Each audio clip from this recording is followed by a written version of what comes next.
नमस्कार। प्रधानमंत्री महोदय, राष्ट्रपति महोदय, गृह मंत्री महोदय, हिंदुस्तान के जितने भी मंत्रीगण और हिंदुस्तान के 125 करोड़ देशवासियों को मेरा जय हिंद, नमस्कार। मैं मोहम्मद जलील CISF यूनिट नालको दामनजोड़ी में पोस्टेड था। मैं नौकरी करने के दौरान पे यहाँ पे जो commandant CISF unit NALCO Damanjodi के कमांडेंट जोपनीय जो साहब यहाँ चोरी कराते थे और सामान चुरा कर सामान जवानों के साथ में प्लांट से रात में निकाल के अंबेडकर स्टेडियम के पास में बहुत बड़ा चर्च बनवाए और उनके घर में 20 जवान काम करते थे।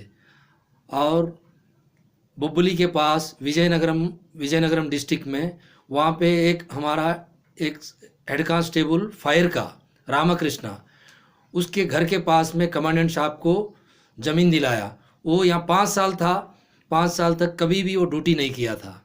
वो खाली सेकंड कमांडेंट के नाम पे लोग जवान हर इंस्पेक्टर तक उससे डरते थे कि ये जो कमांडेंट इनके काले कामों के बारे में, और मैं इनके खिलाफ़ मैं ऊपर में लिखा और मैं इनके खिलाफ़ आवाज़ उठाया।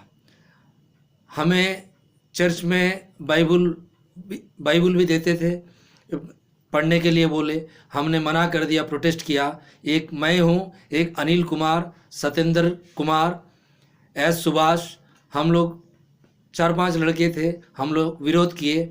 तो अनिल को कंपलसरी रिटायरमेंट कर दिया, सत्येंद्र कुमार को कंपलसरी रिटायरमेंट किया, सुभाष को रिमूवल फ्रॉम की सर्विस किया। मुझे 11 चार्जशीट दिया कमांडेंट जोपनीय जो साहब, उनके खिलाफ़ मैंने आवाज़ उठाया बोल के। आज तक आज़ादी के 70 साल बाद में भी आर्मी से लेके जितने भी आर्म्ड फोर्स है, किसी जवान को आज तक 11 चार्जशीट नहीं मिला, मुझे दिया।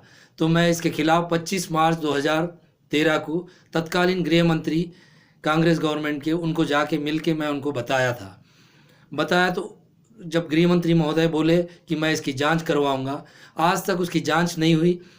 मैं वहाँ दिल्ली से आने के बाद में मुझे 2/4/2013 को मुझे सस्पेंड किया गया। उसके बाद 11 चार्जशीट मेरे को एक करके मुझे 11 चार्जशीट दिए। मुझे इतना परेशान किए कि मेरी 11 इंक्वायरी अफसर अलग अलग इंक्वायरी करके मुझे बहुत तंग किए। जब इंक्वायरी रिपोर्ट मुझे 21/11/2013 को मुझे बाई पोस्ट भेजा गया उनके द्वारा, उसमें 15 दिन का समय दिया गया था। तो मुझे 6 दिसंबर 2013 में मुझे जवाब देना था।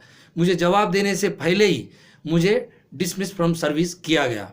मैं इसके खिलाफ़ हॉनरेबल हाई कोर्ट कटक में न्याय के लिए गया। हॉनरेबल हाई कोर्ट मुझे प्रोटेक्शन दिए। मेरा केस जब तक क्लियर नहीं होगा, मेरे बच्चों को स्कूल जाने के लिए और क्वार्टर का स्टे दिया गया। उसके बाद मेरे घर में 21/10/2014 को बिजली पानी काट दिए। फिर हॉनरेबल हाई कोर्ट में जाके मैं कंटेम्प्ट ऑफ कोर्ट किया।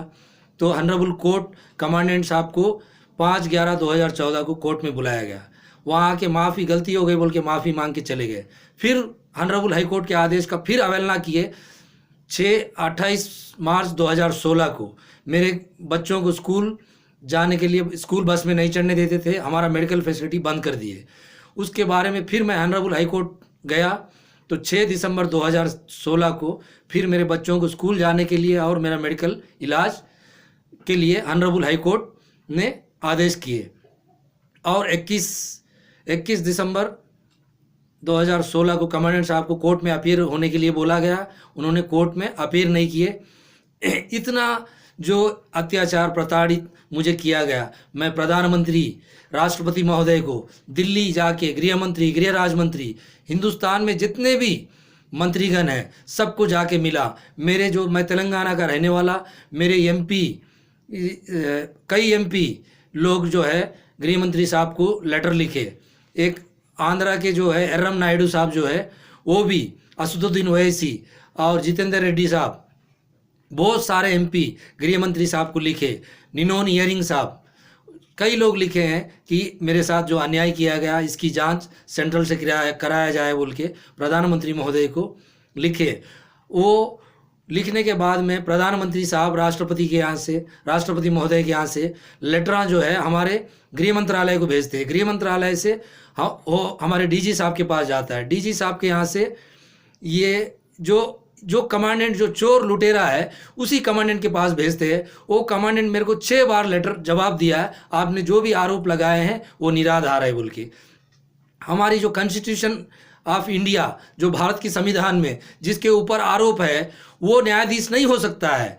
वो जो चोर के पास भेज रहे तो मुझे न्याय कहाँ से मिलेगा। मैं प्रधानमंत्री राष्ट्रपति महोदय से हाथ जोड़ के विनती करता हूँ, ये 125 करोड़ देशवासियों को, मेरे साथ जो नाइंसाफ़ी हुई इसके खिलाफ आप लोग मेरे साथ खड़िए। मेरी इस आवाज़ को आप लोग भी अपना भाई समझ के, हम देश की रक्षा के लिए भर्ती हुई है, हम देश की सेवा करने के लिए, देश के खिलाफ अगर कोई मेरे तिरंगा को बुरी नज़र से देखे तो उसके आंख निकालने के लिए हम भर्ती हुए। हम हमारा देश के लिए हम जो भी मरने के लिए भी हम तैयार है, सर कटा सकते हैं, हमारे देश के लिए हम सर नहीं झुका सकते हैं।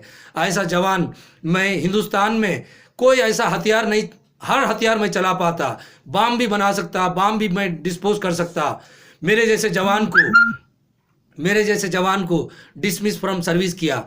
हिंदुस्तान जो सरकार मुझे कितना पैसा खर्च करके मुझे ट्रेनिंग दिया, मेरे को ये जो कमांडेंट मेरे को नौकरी से निकाल दिया। मेरे को नौकरी नहीं चाहिए, मुझे इसकी इंडिपेंडेंट इंक्वायरी के लिए मैं मांग कर रहा हूँ।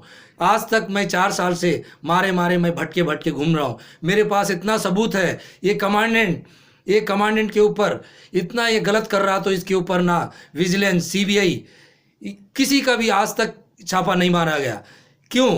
क्या प्रधानमंत्री महोदय बोलते ना खाऊंगा ना खाने दूंगा। जब देश की संपत्ति, सरकारी पेड़, जो सागवान का पेड़ और शीशम का पेड़ सब काट के ये चर्च में बनवा रहा था। इसके ऊपर मेरे पास कई सबूत, कई वीडियो, सीडियाँ, कई मेरे पास डॉक्यूमेंट है।